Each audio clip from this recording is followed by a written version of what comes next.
The Fall of the British Empire and Other Important Aspects by Kirsten. The British Empire, the tiny island, became once one of the biggest and most powerful empires of all time. Historians do not know exactly the dates of when the British Empire started.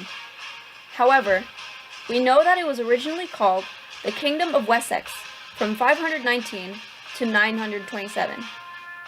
This kingdom occupied the southwest of England. This period of time that consisted of the English Vikings fighting for their land over the Danish Vikings. This kingdom eventually evolved to become the Kingdom of England in 927. The Kingdom of England focused on the wars between other parts of Europe, mainly France, for more territory.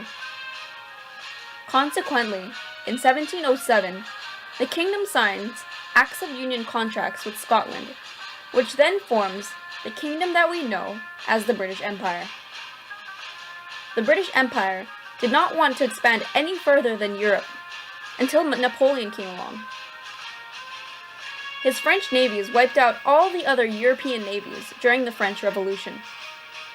Sadly, the French Navy collapsed, and the only navy that survived the Napoleonic Wars were the British.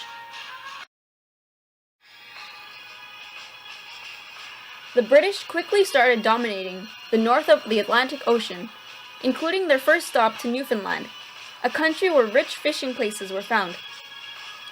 It became really big when the American colonies switched to British colonies in the 17th and 18th centuries after the defeat of the French in the Seven-Year War. Unfortunately, the British Empire's territory decreases with the consequence of the American Revolution and the independence of the U.S. in 1783, but that's later on filled with India's territory instead. During the middle of the 19th century, Africa and parts of Europe opened the doors to the British by the influence of medicine and good communications that ends up joining the British Empire. The routes to the Pacific Ocean were then the countries later on that the British expanded to. They controlled not only with naval activities to make colonies, but they also dominated economically. Great Britain at that time was known for their expansion of their empire and for being the leader of the Industrial Revolution. In 1939, the British Empire has already covered between a quarter to a third of the world. That's 1/5 of the population and 150 times bigger than the size of Great Britain itself. For over a century, they had what's called global power over the entire human population. The empire was all over the world, with territories on all 7 continents. This was the rise of the British Empire. This went on for several generations, until another country obtained more power than them. Once the British established a strong connection of trading between other countries, Germany suddenly became the most powerful economic country in Europe, with the help of the United States. This is now the time where Great Britain is faced with 2 large enemies, resulting in World War I. Before moving on to the consequences after World War I, here is a rare footage of Germany versus Britain in a naval battle.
World War I brings the British Empire in a down spiral, losing most of the colonies they previously owned.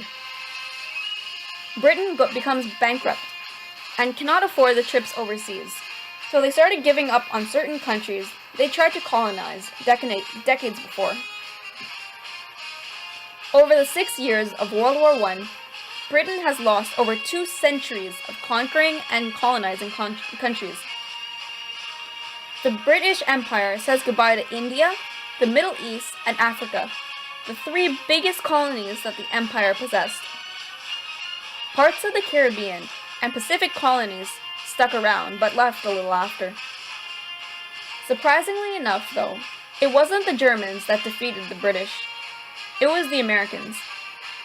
The Americans helped Britain with Washington's interests and money, and they are the ones who forced Britain into forming an accommodation with them in the first place. The British did not understand the collapse of their empire. They had to lose everything to finally see the crisis their empire was going through. It was a wake-up call when India and Pakistan became independent. 5 years after World War I, the British Empire fully collapsed, and they had to go retreat to the British Isles. The 1997 date represents the British's last colony with the return of Hong Kong to China. We might be asking the question of why the Queen is on our money, or why we still care about the royal family.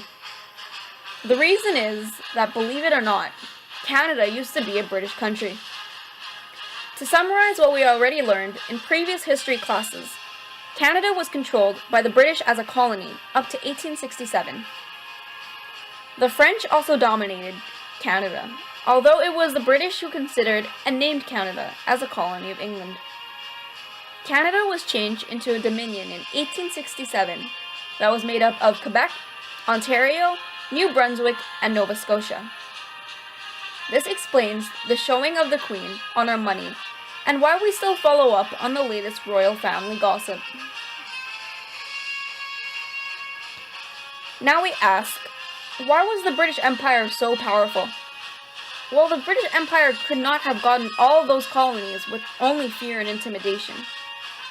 They used manipulation through the people of that country to get them into thinking that supporting the British Empire by becoming a colony is the right idea for their nation.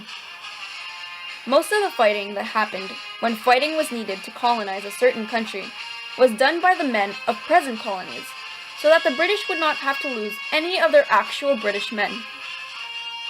The British did not have big enough armies to fight for the nations they want to colonize, so that is why they used other colonies' men to fight for the colonies they wanted. The empire became really powerful by the means of trading with their colonies. It's what the British used to get all the resources into earning the profits they need to obtain more and more colonies. Their powerful trading led them into becoming one of the first countries to industrialize, guiding them into a very strong economical position. The more colonies they had, the more money, the more they controlled the world. The gift of freedom and the promise of wealth and fortune were the aspects that lured the countries into colonizing with the British. It also helped the British Navy, as they were the strongest naval group in the world at that time, facilitating the means of transportation between the colonies. In addition, most countries of Europe, including Britain, had a mindset of cultural superiority, meaning that they thought that just because they were white, they were of a higher class than any other ethnicity. There's a well-known phrase that says that the sun never sets on the British Empire. The sun never sets on the British Empire because at that time, when the empire was present on all 7 continents, there would always seem to have sunlight on at least one British colony. For instance, when the sun sets on the Cayman Islands, a little after, the Pitcairn Islands sees the sunrise. This went on for a good 2 centuries, and this is why the famous saying was so popular. To explain how much the British Empire was so big and enormous, here is a video.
From the fall of the British Empire to today, the empire has recovered from decolonization and is now home to 62 million people.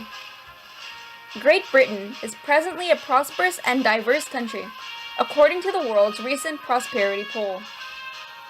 The legacy of Britain's previous owned countries remains, influencing those countries with innovations towards technology and medicine. The British Empire was the sole reason that the world unified together in the trading business. They also influenced the US to industrialize during the industrial period. Without the expansion of the British Empire, the world would not have had English as the most widely spoken language in the world. Thank you.